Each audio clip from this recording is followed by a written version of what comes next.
en Belgique, ce qu'on a fait par rapport au mécanisme de défense de démocratie, on a instauré la loi du 4 juillet 1989 qui prévoyait dans son article 15 bis le fait que tout parti qui ne déclarait au minimum pas respecter la Convention européenne des droits de l'homme et les principes démocratiques de base pouvait que tous les partis étaient obligés de le faire. Et donc, Paris vaut bien une messe, et tous les partis l'ont bien évidemment fait, ont juré qu'ils allaient respecter. Et donc, ça n'était visiblement pas suffisant. Et donc, on a rajouté l'article 15 ter qui dit que si un parti manifeste,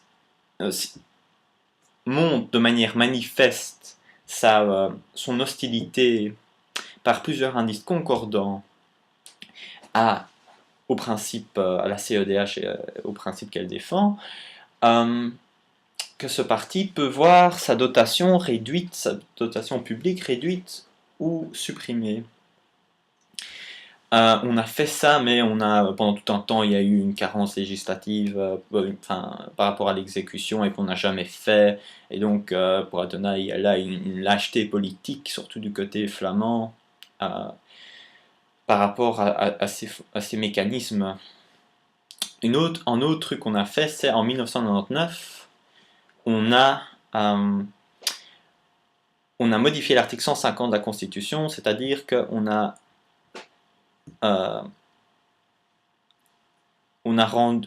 enlevé, on a soustrait de la cour d'assises la compétence des délits de presse à caractère raciste et xénophobe. Et donc ils vont devant le tribunal correctionnel. Et ça combat l'impunité de ces délits. Par contre, on conserve encore l'impunité des délits de presse non racistes. Et on a vu alors des actions qui ont été attaquées, le Vlaams-Blok, mais le Vlaams-Blok s'est défendu au premier tour et puis en appel.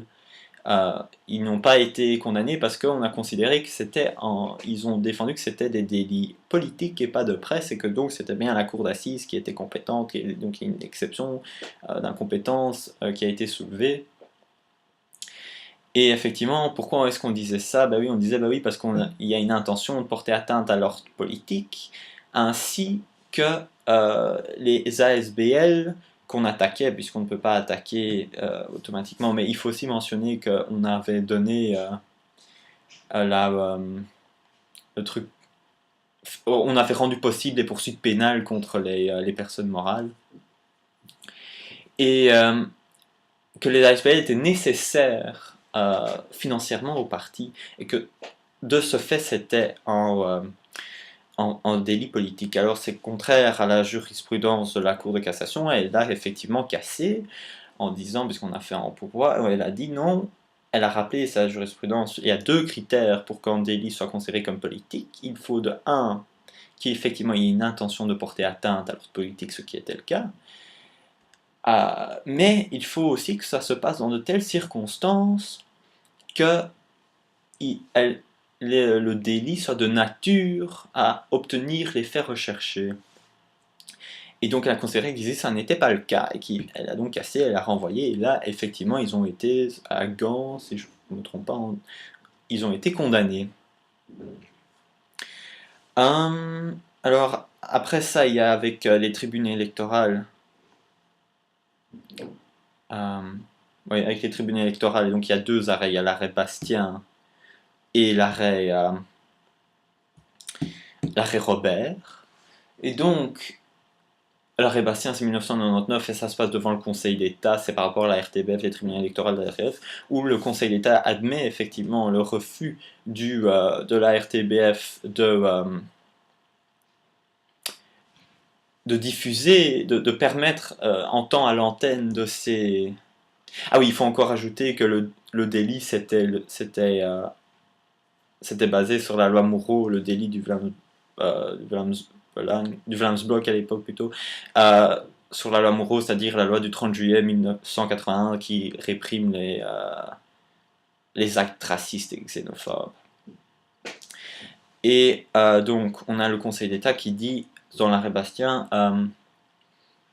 qui justifie le fait qu'ils peuvent refuser le droit à l'antenne parce que il y a la loi du 16 juillet 1973 qui doit protéger les tendances philosophiques et idéologiques, et ainsi et aussi plutôt sur le décret RTBF de 1970, du 14 quelque chose 1977, je sais. Je pense que c'est juillet aussi, c'est tout en juillet dans la première leçon. Et donc, qui prévoit effectivement qu'ils ne peuvent pas donner l'antenne à des partis xénophobes, et que donc ils ont le droit pour porter en jugement si les autres sont racistes et xénophobes, d'obtenir des données, donc par exemple le programme politique, mais ainsi que de l'information sur les membres, un peu dans la logique de l'arrêt REFA Partisti, où il faut enquêter plus que juste le programme, mais aussi ce que les membres faisaient. Et dans les deux cas, on a considéré que le parti défendait des idées intolérables, et on l'a refusé l'antenne. Voilà, et ça n'a pas posé trop de problèmes. Alors, maintenant on passe à la leçon complémentaire, et donc on commence avec la souveraineté internationale. Donc la souveraineté internationale, elle est consacrée par l'article 34 de la Constitution, et elle dit que l'exercice des pouvoirs peut être attribué à des organes internationaux de droit public par ou des lois d'assentiment ou des traités. Alors, le fait de le faire par des lois d'assentiment, c'est artificiel. On avait une fois essayé une tentative, mais on se rend assez vite compte qu'il n'y a pas réellement moyen de organiser sérieusement des choses sans en traiter. Et alors, il y a toute une sorte il y a une certaine controverse si est-ce qu'il y a vraiment une sorte de souveraineté internationale, parce que effectivement ils font un argument texte classique, hein, voilà, le truc qui dit c'est seulement l'exercice des pouvoirs qui peut être donné, transféré, et pas les pouvoirs eux-mêmes, mais en prenant en compte la jurisprudence de la Cour de cassation, euh, donc de la primauté du droit international sur le droit, de la primauté du droit international et fédéré dans l'ordre juridique interne sur le droit interne, il est évident que c'est assez difficile à défendre. Et par contre, on garde évidemment la possibilité de ressortir de ce droit international à tout moment.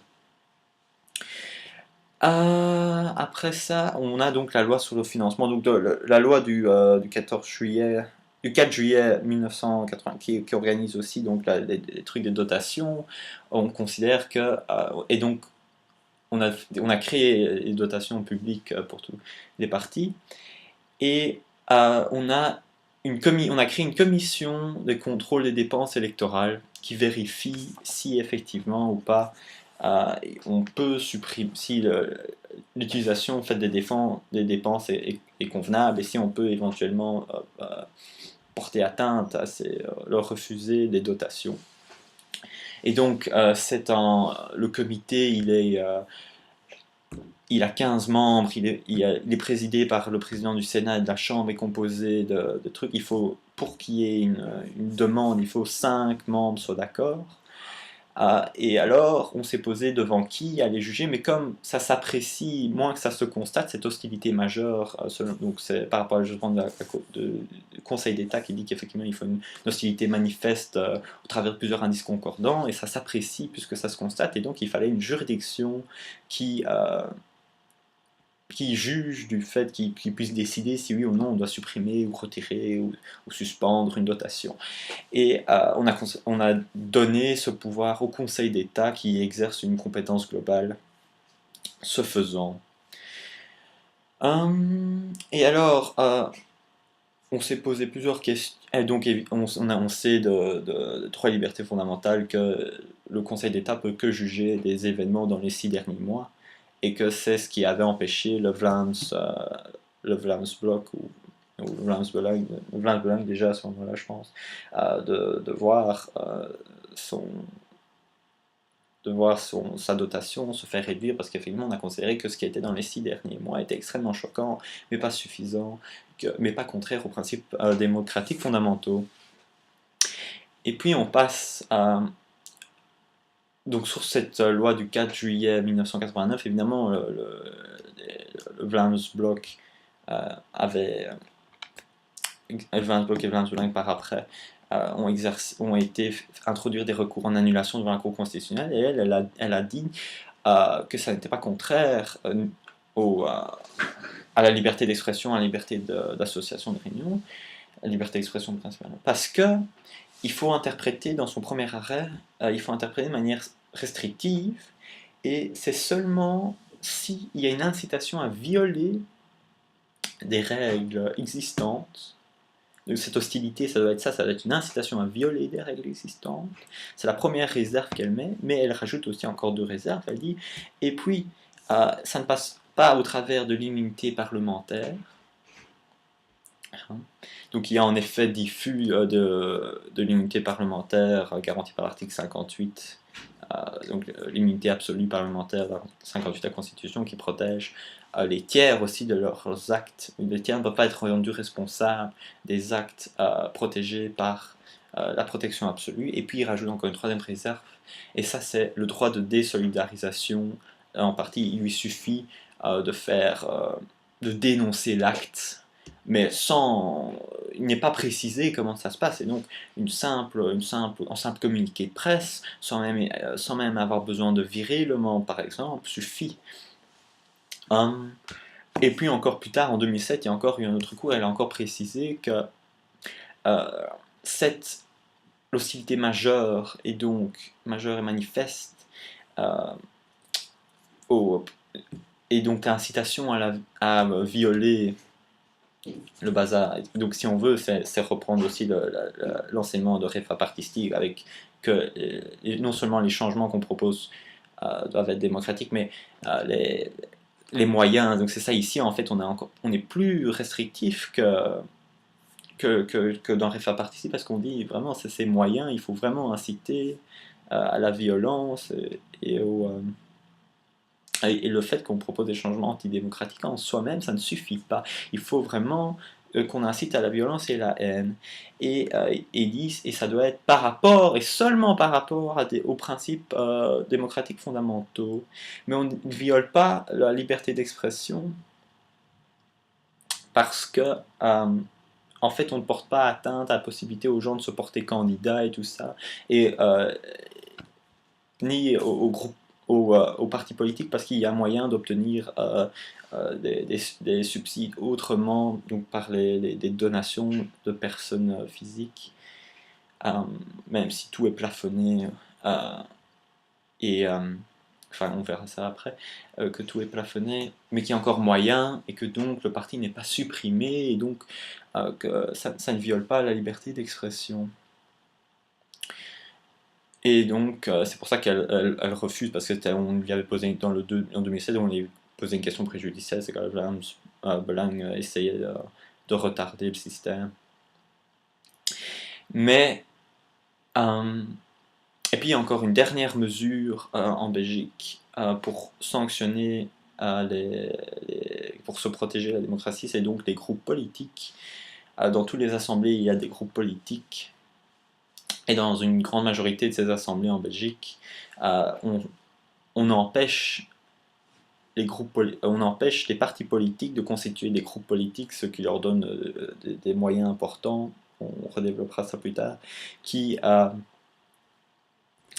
en membres, ou qu'on sait qu'ils ont commis des actes racistes et xénophobes ou négationnistes, comme interdit par la loi de 2007, je ne sais plus quand. Et voilà, ça c'était la leçon 1, la démocratie de Constit.